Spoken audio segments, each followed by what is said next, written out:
तो आज का जो क्वेश्चन है इसमें अपन को इंस्टेंटेनियस एक्सिस ऑफ रोटेशन का जो लोकस है वो पता करना है। क्वेश्चन आराम से पढ़ लेना, वीडियो पॉज करके एक बार अटेम्प्ट भी कर लेना। क्वेश्चन के दो पार्ट हैं, ए और बी। मैं यहाँ पर ए सॉल्व करने जा रहा हूँ, फिर जो बी है वो आप लोगों के लिए रहेगा। ठीक है, तो स्टार्ट करते हैं। सबसे पहले ये समझो कि किसी भी रिजिड ऑब्जेक्ट में जो IAOR होता है, इंस्टेंटेनियस एक्सिस ऑफ रोटेशन, उसका लोकेशन कैसे पता करते हैं। तो मान लो ये कोई रिजिड ऑब्जेक्ट है जो कि CTRM करते हुए जा रहा है। CTRM का मतलब combined translational and rotational motion. कहने का मतलब ये ऑब्जेक्ट का ट्रांसलेशन भी हो रहा है और ये ऑब्जेक्ट का रोटेशन भी हो रहा है। तो इस सिचुएशन में अगर हमको इसका इंस्टेंटेनियस एक्सिस ऑफ रोटेशन, जिसको कि शॉर्ट में बोलते हैं IAOR, instantaneous axis of rotation, ये पता करना है। तो इसको पता करने का तरीका ये होता है, हम ना ऑब्जेक्ट के कोई भी दो पॉइंट, कोई भी रैंडम दो पॉइंट का वेलोसिटी वेक्टर ड्रॉ कर लेते हैं। मान लेते हैं ये अपना ऑब्जेक्ट है, तो इस ऑब्जेक्ट में कोई भी दो पॉइंट का वेलोसिटी वेक्टर पता कर लो।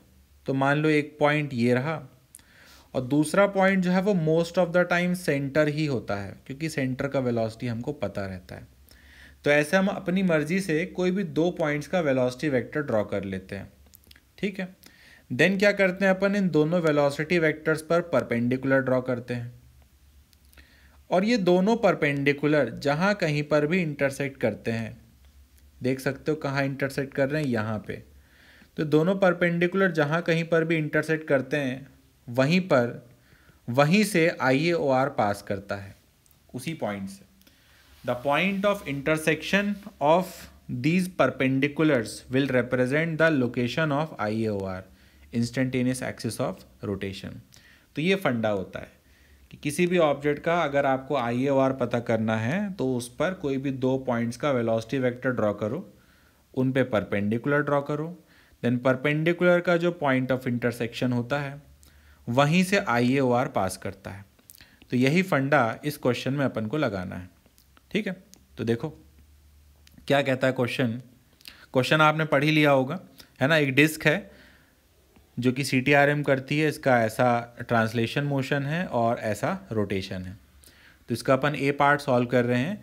ए पार्ट में कहता है वेलोसिटी कांस्टेंट है और एक कांस्टेंट एंगुलर एक्सेलरेशन है जो कि बीटा है।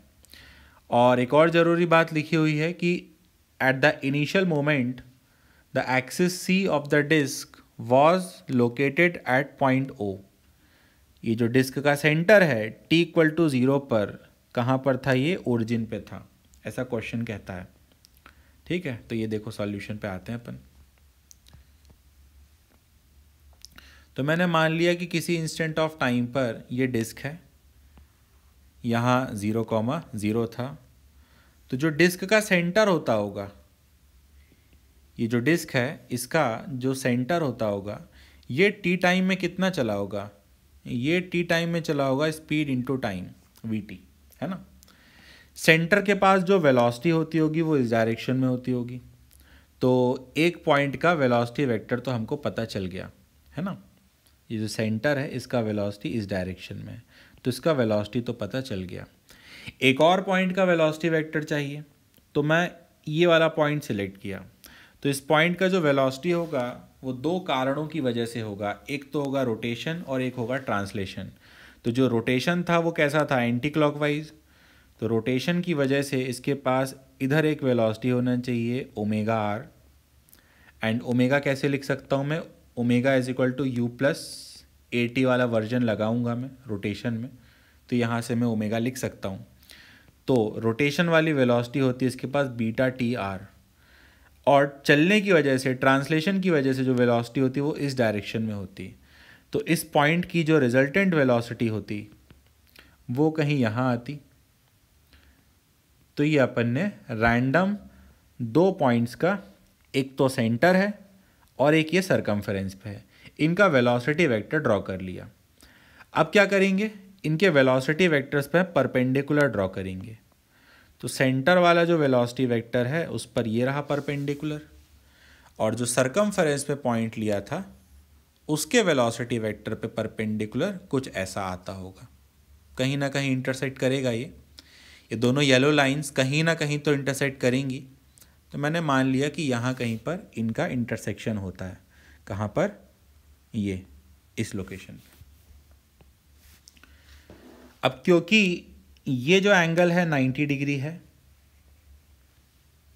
तो इस वजह से अगर ये एंगल थीटा है तो इसको भी थीटा होना पड़ेगा, ठीक।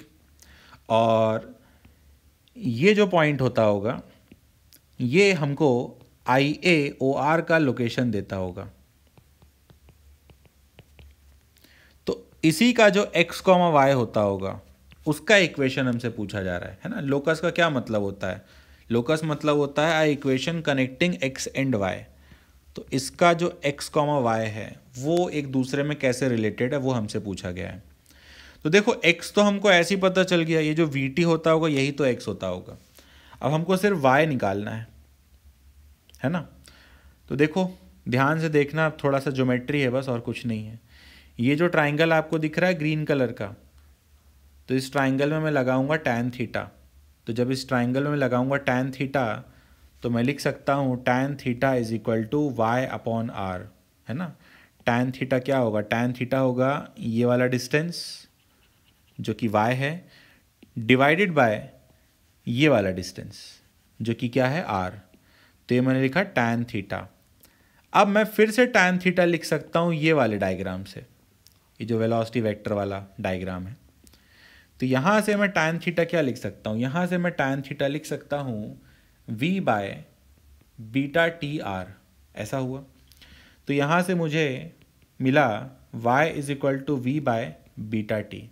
अब कुछ नहीं करना है, जो पहला इक्वेशन था, पहला इक्वेशन मतलब ये जो x का वैल्यू था, यहाँ से आप t का वैल्यू उठा करके इसमें रख दो। तो जब ऐसा करोगे तो ये बनेगा क्या? y is equal to v by beta और t का वैल्यू होता x बाय वी, तो ऐसा कुछ हो जाता। तो ये अपना आंसर आ गया। यही हमसे पूछा गया था कि y और x को कनेक्ट करने वाली इक्वेशन बताना है। तो ये क्या दिख रहा है? हाइपरबोला, है ना। तो ये फर्स्ट वाले का आंसर है। अब जैसे मैंने फर्स्ट वाला सॉल्व किया है वैसे ही सेकेंड वाला आप लोग ट्राई करो, और ए और बी, फर्स्ट और सेकेंड, इन दोनों के आंसर ये यहाँ पे मैंने लिख दिए हैं, ठीक है। तो ए अपना ऑलरेडी आ चुका है। एक मिनट, पेन चलना बंद हो गया। हाँ, ए अपना ऑलरेडी आ चुका है, ये वाला आप लोग ट्राई करो। मिलते हैं नेक्स्ट वीडियो में।